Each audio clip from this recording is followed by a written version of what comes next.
Hey, what's up y'all? I'm back with another video. While I was exploring some of the new content that's available in the 11.0.7 Siren Isle patch, I noticed something interesting.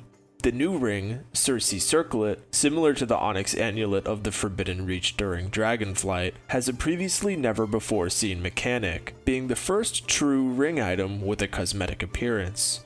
This, paired with the addition of the Cold Flame ring toy introduced with the War Within patch 11.0.5, I have good hopes as far as the addition of cosmetic, customizable rings goes in World of Warcraft. Blizzard is no stranger to grandfathering in cosmetic items, the most notable case in my opinion being the entire Mythic Siege of Orgrimmar tier added with the release of Warlords of Draenor. In this video, I'm going to be going over some very high ticket rings, their values, as well as how to farm them so that you can be prepared for when Blizzard inevitably adds cosmetic ring appearances. That being said, let's just get right into it. The first ring that I wanted to talk about is one that I actually covered in a video not too long ago, being the Mark of Khurn, a rare quality ring that drops from the original Scarlet Monastery instance, more specifically the Cathedral wing. The ring, being incredibly rare, typically lists for upwards of 2.5 million gold, which is an incredibly impressive number, especially for an item that doesn't currently have any cosmetic appearance. A fun fact worth noting about the ring is that it's one of the few items in game to have survived the Great Blizzard Employee Name Purge of 2021. If you're looking to farm the instance for the ring, the path is pretty straightforward, just entering the instance and killing all of the mobs in sight. You shouldn't have any difficulties hitting your instance cap while farming, giving you plenty of time to vendor and offload other items that you obtain while running the instance. If you're interested in some of the other high-ticket items that you can acquire while farming the Mark of Khurn, as well as the original Scarlet Monastery instances, I recently uploaded a video and would highly recommend you check it out, since there are many numerous items worth 6 and even 7 figures that you can also acquire while putting in those ring runs. The next two rings that I wanted to talk about are a pair that used to be obtainable together during Classic, being the 𝒊𝒊𝒄 Mage ring as well as the 𝒊𝒊𝒄 Renegade ring, both previously obtainable in the original Stormwind Stockades dungeon. Seeing as how the dungeon was reworked, the items became significantly harder to acquire, increasing their value significantly. The first of the two, the 𝒊𝒊𝒄 Mage ring, can currently only be acquired by killing the Grave Robber mobs located here in the northwestern corner of Duskwood in the Eastern Kingdoms. The ring itself has around a 0.2% drop rate and typically lists for around 250,000 to 500,000 gold at any given time across US realms, which is pretty impressive for a non-cosmetic, uncommon quality ring. The second ring is the 𝒊𝒊𝒄 Renegade ring, which is available from Warlords of Draenor's big crate of salvage, the legacy crate from the level 3 salvage yard, which is subsequently replaced during the Legion expansion, since we currently live in a no fun allowed society. The other method of acquiring the ring was to kill the prisoner mob that was escorted by Stormwind guards on the way to Stormwind Stockades with a 1.1% drop rate. This mob was only killable by Horde players, which only helped to further its value. The ring itself typically lists for between 1 and 1.5 million gold at any given time across all US realms, but I'm willing to bet that the ring will significantly increase in value if Blizzard does decide to add cosmetic appearances to ring items in the future. There was some speculation that the ring would be re-added during Dragonflight's 10.1.7 update release, but this has yet to be confirmed by the All the Things community.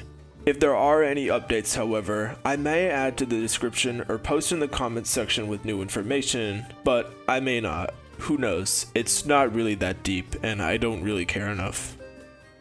The next series of rings that I wanted to cover are a group of 3 rings that are all obtained from fishing, being the 1 ring, the 2 ring, and the 5 ring. The rings, introduced in Classic, the Burning Crusade, and Wrath of the Lich King respectively, are gimmick pieces of gear and are actually quite easy or quite hard to farm, entirely depending on how much you like fishing. The first of the bunch, the One Ring, is acquired by fishing in classic zones with around a 0.01% drop chance from random bodies of water found around classic Azeroth zones. The ring itself lists for an average of around 50 to 100,000 gold at any given time across US realms, making for a pretty decent paycheck for a novelty item, though I'm not entirely sure what it's referencing. The second ring, the Two Ring, is acquired by fishing in outland zones as well as from the Bag of Fishing treasures, the reward by completing fishing daily quests outside of Shattered City and Outland. The ring itself typically lists for around 600 to 700,000 gold at any given time across US realms, meaning that you're looking at a serious payday if you manage to offload it. The last of the trio, the Five Ring, is acquired by fishing in Northrend zones as well as from the Northrend Bag of Fishing treasures, acquired by completing the Dalaran fishing daily quests. The ring, much like the previous two rings, has a 0.01% drop rate, so good luck farming it. The Five Ring typically sees lists for anywhere between 700,000 to 1 million gold at any given time, giving it the highest value between the three rings, since that's how math works. The Northern Bag of Fishing treasures also contain some incredibly high ticket items, including but not limited to items such as the Battered Jungle Hat, as well as the Diamond Tip Cane, but that's information for a different video. The next ring that I wanted to talk about is the Petrified Band, an uncommon quality ring introduced during classic World of Warcraft, which you can obtain from the large tree mobs that you can find throughout each of the Dire Maul wings. The Petrified Band was removed from the game for some time, and was recently re-added to the game during patch 11.0.5 of the War Within with the introduction of classic time walking, meaning that it is once again farmable for collectors looking to make a bag.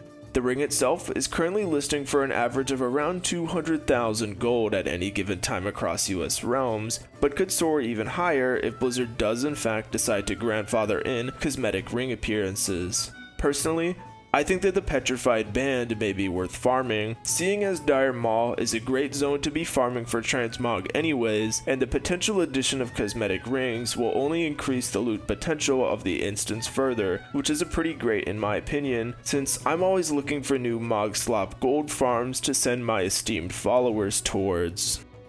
The last ring that I wanted to mention is the Seal of 𝒻𝒶𝓃, an epic quality ring that has a chance to drop off of random mobs around Draenor, as well as random mobs inside Warlords of Draenor dungeons. The Seal of 𝒻𝒶𝓃 has a pretty low drop rate, so low in fact that Wowhead lists its true drop rate at 0.00% from all sources, meaning that you have less than a 1 in 10,000 chance of receiving the ring at any given time while killing mobs around Draenor, meaning that you're just about as likely to win an Oscar as you are to receive the ring.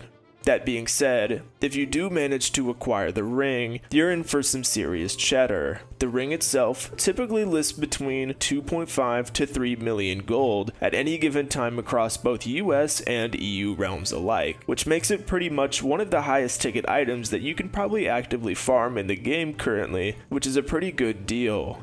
Now, while there isn't one specific tried and true method to farming the seal, if I do have any information regarding farming it, I'll definitely make sure to leave it in the comments or description, or even make an upload on my side channel, Construct360, about it, so that you can try your luck at farming it as well. Anyways guys, thanks for watching. Like I said at the start of the video, there is no guarantee that Blizzard does decide to add cosmetic rings to the game, but with their proven track record, I would be willing to bet that it's something that may be added within the next year or two. I may make more videos on ring farming in the future since, like I said, the door may swing wide open at any given moment for thousands of new pieces of transmog being added to the game with one fell swoop, meaning that there will be a modicum of new content and items to overview. Like I've been saying in all of my videos recently, my Discord server is officially open, the link of which you can find at the end of a short PowerPoint presentation down in the description below, so feel free to hop in and show off pictures of you killing 𝒾𝓃𝓂 and 𝒻𝒶𝓇𝓂, since I love seeing content like that. I'd also like to mention that my guild, The Guy, is currently recruiting for high-end PvE content as well as guild activities such as posting up in largely populated areas as well as general activities and remaining nonchalant during high-pressure situations. And if you'd like to join, feel free to join my Discord or shoot 𝒻𝒶𝓇𝓂 or I a message in-game so that we can deliberate on your acceptance.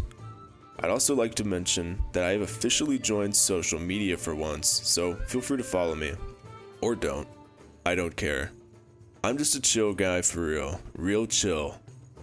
Anyways, thanks for watching, and as always, peace.